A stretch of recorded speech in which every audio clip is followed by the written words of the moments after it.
भारत के western border पर अभी पाकिस्तान के साथ टेंशन खत्म ही हुआ था और तभी चाइना ने हमारे ईस्टर्न साइड पर एक नया ड्रामा शुरू कर दिया है।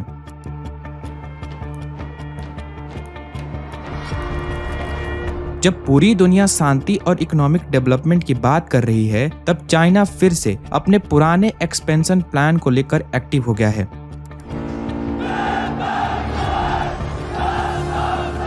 चाइना के एक फेमस जियोपॉलिटिक्स एनालिस्ट गाओ जिकाई ने अपने इंटरव्यू में कहा कि क्यों न हम उत्तर प्रदेश, दिल्ली, बिहार, उत्तराखंड, नेपाल और यहाँ तक के नॉर्थ ईस्ट के पार्ट को क्लेम कर दे कि ये चाइना का हिस्सा है, क्योंकि भारत मैकमोहन लाइन को मानता है जो एक ब्रिटिशर ने बनाई थी। उसी ने ये इंटरनेशनल बॉर्डर ड्रॉ किया था।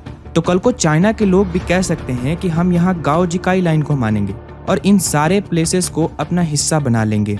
और ये बात कोई मजाक नहीं है। चाइना में ये आर्टिकल पब्लिश भी किया जा रहा है और कई चाइनीज यूजर्स इस पर वीडियो भी बना रहे हैं। और इतना ही नहीं, इस बार चाइना ने अरुणाचल प्रदेश के 27 जगहों के नए चाइनीज नाम अनाउंस किए हैं।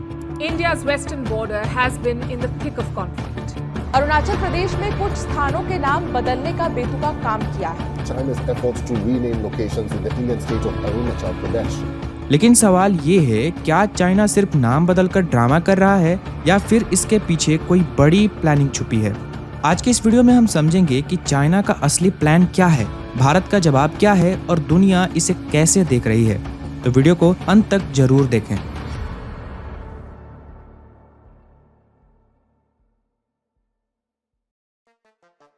दोस्तों, सबसे पहले बात करते हैं चाइना की रिसेंट एक्टिविटी के बारे में। हाल ही में चाइना ने अरुणाचल प्रदेश के 27 प्लेसेस की एक लिस्ट निकाली, जिसमें 15 पहाड़, 5 गांव, 4 दर्रे, 2 नदियां और 1 झील शामिल है।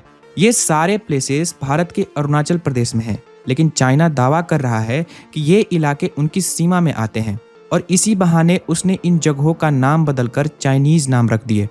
और ये कोई पहली बार नहीं है जब चाइना ने ऐसा किया है। इससे पहले भी वो ऐसे लिस्ट जारी कर चुका है।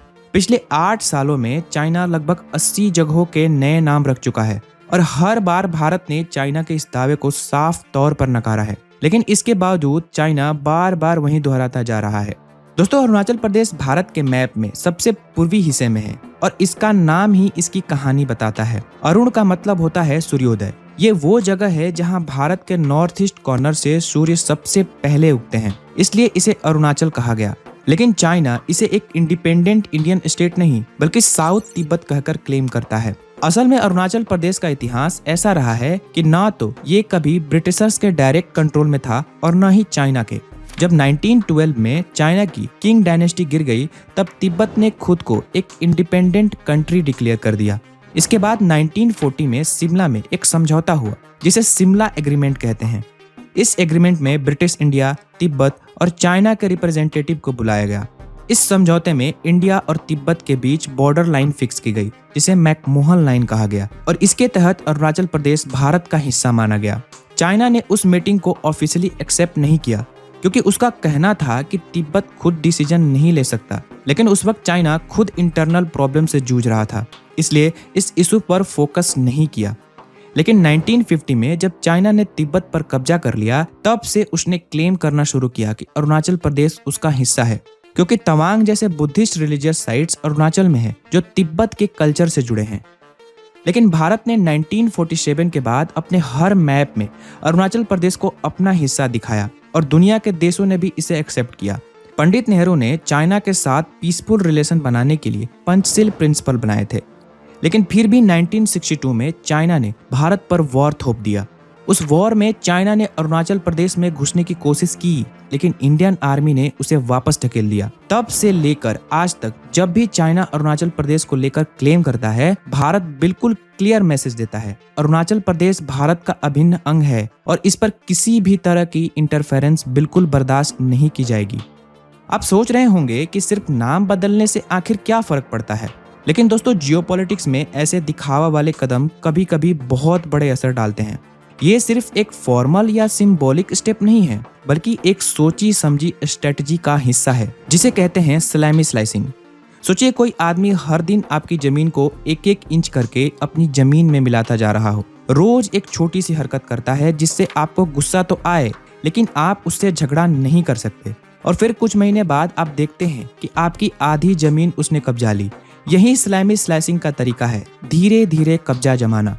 सलामी स्लाइसिंग एक ऐसी स्ट्रेटेजी है जिसमें कोई देश छोटी छोटी हरकतें करता है जो देखने में बड़ी नहीं लगती, लेकिन उन सबको एक साथ देखा जाता है तो पता चलता है कि असली प्लान तो किसी एरिया पर ग्रेजुअली कंट्रोल बनाना था। कभी किसी जगह का नाम बदल दो, कभी मैप्स में चेंजेस करो, कभी ज्यादा आर्मी पेट्रोलिंग शुरू करो, कभी सड़क, ब्रिज और इंफ्रास्ट्रक्चर बनाना स्टार्ट कर दो और फिर कह दो कि ये तो हमारा ही हिस्सा है। यही चाइना की चाल है और ये सिर्फ भारत के साथ नहीं हो रहा। साउथ चाइना सी में चाइना ने यही टेक्निक फिलीपींस, वियतनाम, मलेशिया जैसे देशों के साथ यूज की। वो वहां ऐसी ही छोटी छोटी हरकतें करके बड़ा कब्जा जमा चुका है और ये चीज अब वो भारत के साथ भी करना चाहता है। चाइना अरुणाचल प्रदेश को अपनी जमीन बताता है। उसका कहना है कि ये एरिया जोंगनान यानी साउथ तिब्बत का हिस्सा है। चाइना के फॉरेन मिनिस्ट्री का कहना है कि जोंगनान पर उनका हिस्टोरिकल क्लेम है और वहां के नाम रखने का पूरा हक सिर्फ चाइना के पास है। लेकिन ग्राउंड रियलिटी देखें तो बात कुछ और ही है। अरुणाचल प्रदेश भारत का एक इंटीग्रल पार्ट है। ब्रिटिश रूल के टाइम जो बाउंड्री डिसाइड की गई थी, भारत उसी को अपना चाइना के साथ इंटरनेशनल बॉर्डर मानता है। और सबसे इम्पोर्टेंट बात, दुनिया के ज्यादातर देश अरुणाचल प्रदेश को भारत का ही हिस्सा मानते हैं। इसका मतलब चाइना के पास कोई सॉलिड हिस्टोरिकल या लीगल डॉक्यूमेंट नहीं है जिसे वो अरुणाचल प्रदेश पर अपना क्लेम सच साबित कर सके। इसके बाद कुछ दिन पहले चाइना के एक सीनियर एक्सपर्ट गाओ जिकाई ने एक ऐसा बयान दिया जो कोई सिंपल स्टेटमेंट नहीं था, बल्कि एक डेंजरस सोच को दिखाता है। उसने कहा, अगर इंडिया मैकमोहन लाइन को मानता है तो चाइना भी अपनी गाओ लाइन बना सकता है, जिसमें दिल्ली, यूपी, बिहार और नॉर्थ ईस्ट तक के एरिया को चाइना का पार्ट बताया जा सकता है। ये बात किसी रैंडम आदमी ने नहीं कही थी, बल्कि ये चाइना की एक गवर्नमेंट बैक वेबसाइट पर पब्लिश हुई थी। इसका मतलब है कि चाइना के कुछ एक्सपर्ट्स ऐसी डेंजरस आइडियाज सीरियसली सोच रहे हैं। अब बात करें गाओ जिकाई की, वो कोई आम आदमी नहीं है। वो चाइना के एक बड़े रिसर्च सेंटर का डिप्टी डायरेक्टर है। वो अक्सर टीवी चैनल और न्यूज प्लेटफॉर्म पर चाइना की साइड रखता है और जो लोग चाइना की गवर्नमेंट के क्लोज होते हैं उनकी बात को इग्नोर करना गलती होती है। इसीलिए ऐसे लोग जब ओपनली बोलते हैं कि चाइना दिल्ली तक अपना एरिया मानने लगे तो इसे लाइटली नहीं लेना चाहिए। ये बताता है कि चाइना सिर्फ बॉर्डर पर नहीं बल्कि सोच और प्लानिंग के लेवल पर भी भारत को घेरने की तैयारी कर रहा है। लेकिन दोस्तों, सोचने वाली बात यह है कि ये नाम वाली लिस्ट और ऐसे स्टेटमेंट ऐसे टाइम पर आए जब भारत पाकिस्तान के बीच बॉर्डर पर टेंशन चल रही थी और चाइना ने पाकिस्तान को मिसाइल और फाइटर जेट सप्लाई किए थे। इतना ही नहीं, चाइना पाकिस्तान को डिप्लोमेटिक कवर भी प्रोवाइड कर रहा है। यूनाइटेड नेशन सिक्योरिटी काउंसिलिंग में चाइना ने TRF यानी द रेसिस्टेंस फ्रंट को टेररिस्ट लिस्ट में डालने से रोक दिया क्योंकि चाइना के पास वीटो पावर है। TRF लश्कर-ए-तैयबा का एक फ्रंट है जो पुलवामा जैसे अटैक के लिए जिम्मेदार है और ये सिर्फ कोइंसिडेंस नहीं हो सकता, ये एक 2 फ्रंट स्ट्रेटजी का पार्ट है।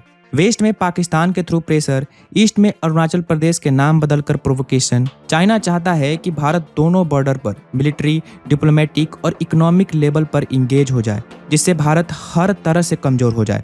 लेकिन भारत ने चाइना की इस लेटेस्ट मूव पर एकदम क्लियर और स्ट्रॉन्ग जवाब दिया है। मिलिट्री ऑफ एक्सटर्नल अफेयर ने अपने स्टेटमेंट में कहा कि हमें पता चला है कि चाइना एक बार फिर से अरुणाचल प्रदेश के कुछ जगहों के नाम बदल रहा है।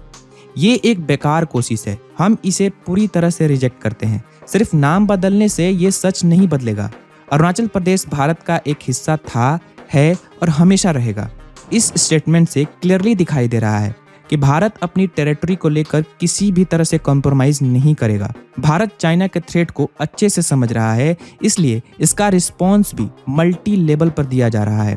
मिलिट्री लेवल पर भारत LAC के पास अपने ट्रूप्स को डिप्लॉय कर रहा है, रोड्स, ब्रिजेस और इंफ्रास्ट्रक्चर को तेजी से डेवलप कर रहा है। डिप्लोमेटिक लेवल पर भारत ग्लोबल प्लेटफॉर्म पर चाइना की एक्टिविटीज को एक्सपोज कर रहा है और अपने इंटरनेशनल अलायंसेस को स्ट्रॉन्ग कर रहा है। इकोनॉमिक लेवल पर चाइनीज इन्वेस्टमेंट्स को लेकर ज्यादा कंसर्न दिखाया जा रहा है। रिपोर्ट्स के हिसाब से कुछ इंडियन कंपनीज जो चाइनीज फर्म्स के साथ ज्वाइंट वेंचर प्लान कर रही थी, उन्होंने अब वो प्लान कैंसिल कर दिया है। गवर्नमेंट भी चाइना के साथ फ्यूचर बिजनेस टाइज को लेकर अब काफी कॉन्शियस हो गई है। ये सारे स्टेप्स दिखाते हैं कि भारत सिर्फ रिएक्ट नहीं कर रहा, बल्कि हर फ्रंट पर एक्टिवली तैयारी कर रहा है। अगर हम भारत और चाइना के रिश्तों का इतिहास देखें तो चाहे 1962 का वॉर हो या 2020 का गलवान क्लैश, टेंशन तो हमेशा से रहा है। लेकिन 2024 में लद्दाख में डिसएंगेजमेंट के बाद थोड़ी सी उम्मीद जगी थी कि शायद अब दोनों देश अपने रिश्ते सुधारने की तरफ बढ़ेंगे। चाइना के प्रेसिडेंट शी जिनपिंग ने ड्रैगन एलिफेंट टैगो जैसे पोएटिक फ्रेज यूज करके दिखाया था कि दोनों कंट्री शांति से आगे बढ़ सकती हैं। पीएम मोदी ने भी तब इस बात की उम्मीद जताई थी कि भारत और चाइना के बीच रिलेशन बेटर हो सकते हैं अगर दोनों तरफ से ट्रस्ट बनाया जाए। लेकिन अब अरुणाचल प्रदेश के 27 जगहों के नाम बदलने के चाइना के स्टेप से उस गुडविल को काफी डैमेज हुआ है। ये सवाल उठ रहा है कि क्या पहले जो शांति की बातें की गई थी वो सिर्फ एक डिप्लोमेटिक डिसेप्शन थी? क्या चाइना ने सिर्फ टाइम गेन करने के लिए फ्रेंडली स्टेटमेंट दिए और अब फिर अपने एक्सपेंशनिस्ट एजेंडा पर वापस आ गया? ये मूव दिखाता है कि ग्राउंड रियलिटी और पब्लिक स्टेटमेंट के बीच एक बड़ा गैप है और भारत को हर डिप्लोमेटिक जेस्चर्स को अब और केयरफुली समझने की जरूरत है। चाइना चाहे जितना भी नाम बदल ले, एक सच कभी नहीं बदलेगा। अरुणाचल प्रदेश भारत का इंटीग्रल पार्ट था, है और रहेगा। नाम बदलने से न जमीन बदलती है न हक। ये सिर्फ एक नामकरण एक्सरसाइज नहीं बल्कि एक पॉलिटिकल वॉरफेयर है। इसका जवाब भी सिर्फ बॉर्डर पर नहीं बल्कि ग्लोबल स्टेज पर डिप्लोमेटिक स्ट्रेटेजी में और लोगों की अवेयरनेस से दिया जा सकता है। अगर आपको लगता है कि ऐसे इशू पर पब्लिक अवेयरनेस होनी चाहिए तो इस वीडियो को जरूर शेयर कीजिए और इस चैनल को सब्सक्राइब करना ना भूलें। जय हिंद।